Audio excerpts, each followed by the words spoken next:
많은 남자들이 운동을 통해 반팔이 꽉 차는 핏을 만들고 몸을 만들고 싶어 할 겁니다. 하지만 대부분 무분별한 식단으로 이런 E형 배가 나온 마른 비만이 되거나 의욕이 너무 앞서 무리한 운동으로 부상을 입는 경우도 많습니다. 저도 대단한 몸은 아니지만 10년째 꾸준히 운동하고 식단을 하면서 하지 말아야 할 것만 안 하면 여러분들도 건강하고 꾸준히 운동 라이프를 즐길 수 있을 것 같습니다.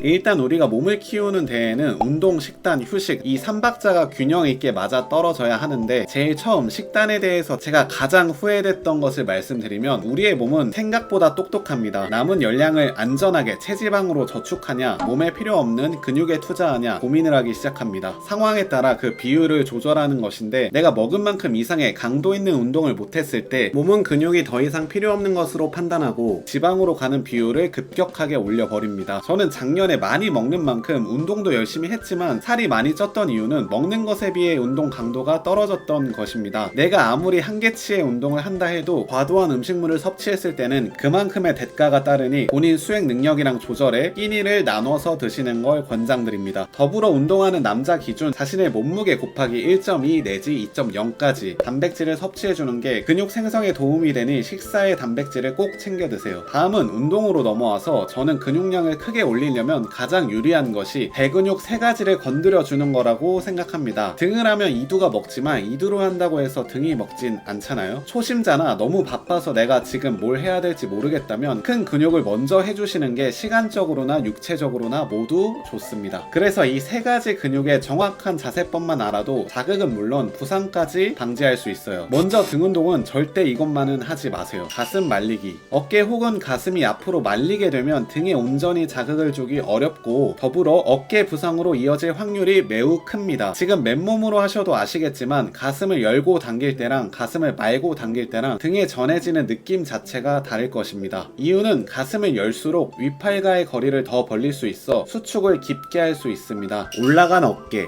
실제로 위험한 자세입니다. 어깨 부상은 당연하고 넓은 광배를 키우고자 했던 운동이 승모근에만 집중될 수 있습니다. 귀와 어깨가 멀어지듯 어깨를 하강시켜주세요. 이렇게 어깨에 따라 자극의 차이가 큰 이유는, 등은 상완골에 정지점이 있는데 어깨가 올라감에 따라 이 정지점도 같이 올라가 이미 텐션이 풀린 상태로 움직이기 때문입니다. 그래서 이 정지점은 어깨가 내려감에 따라 텐션이 잡히기 때문에 어깨를 내리는 것이고, 이러한 원리로 어떤 등 운동을 할 때에도 위에 언급했던 2가지는 공통되는 사항이니 꼭 알아두세요. 다음은 가슴입니다. 등이랑 똑같습니다. 왜냐? 정지점이 똑같이 상완골에 붙어 있어요. 그럼 질문을 드려볼게요. 푸시업을 할 때나 벤치프레스를 할 때 어깨가 올라가면 어떨까요? 당연히 정지점도 올라가서 텐션이 풀리겠죠. 그로 인해 자극이 하나도 들어오지 않게 되는 거죠. 가슴 운동을 할 때에도 어깨를 내려주고 진행을 무조건 합니다. 어깨를 내리고 가슴을 열어도 어깨가 너무 아파요. 등 운동 시 랩풀다운이나 시티드로우의 케이블선을 본인의 팔 각도랑 맞춰서 해보시면 어깨가 아프거나 불편한 일이 거의 없을 겁니다. 벤치프레스나 푸시업을 할 때에도 측면에서 봤을 때 손목이랑 팔꿈치 각도가 일자를 유지해야 합니다. 보통 어깨가 불편한 것은 팔꿈치가 틀어졌을 때 회전 근개가 움직이면서 불편해지는 거거든요. 한번 거울이나 본인이 운동하는 모습을 찍어서 확인해 보시길 바랍니다. 하체 운동은 스쿼트로 설명드릴 수 있는데 이것만 안 하시면 됩니다. 허리가 과신전 되냐 말리냐 체크해줘도 온전히 자극을 줄 수 있고 허리 부상 또한 막을 수 있습니다. 보통 과신전이라고 하면 이렇게 바지선이 앞으로 떨어지는 걸 전방경사, 허리가 말려 뒤로 떨어지는 걸 후방경사라고 하는데, 이 둘의 중립을 지켜서 허리에 손바닥 1개가 들어가는 요추의 자연스러운 아치를 유지하면서 내려가 주는 게 중요합니다. 가슴이 말리거나 쏠리게 되면 허리 엉덩이 또한 무너지기 때문에 역시나 가슴을 들고 스쿼트를 해줍니다. 가슴이 말리는 운동은 거의 없다고 보면 됩니다. 저는 특히 스쿼트를 할 때 허리 부상을 2번이나 당했었는데 늘 가슴이 말리고 엉덩이가 과도하게 빠진 전방경사 자세로 했었더라고요. 허리가 다쳐서 한 달간 당연히 운동을 못했고, 하고 싶어도 못하는 게 이렇게 괴롭구나 그때 처음 느꼈어요. 상기했듯이 그런 부분들만 고쳐도 다칠 일은 거의 없으니까 과거의 저처럼 급급하게 운동하고 먹기보다는 제 경험을 교훈 삼아 꾸준히 길게 안전하게 몸을 키우셨으면 좋겠습니다.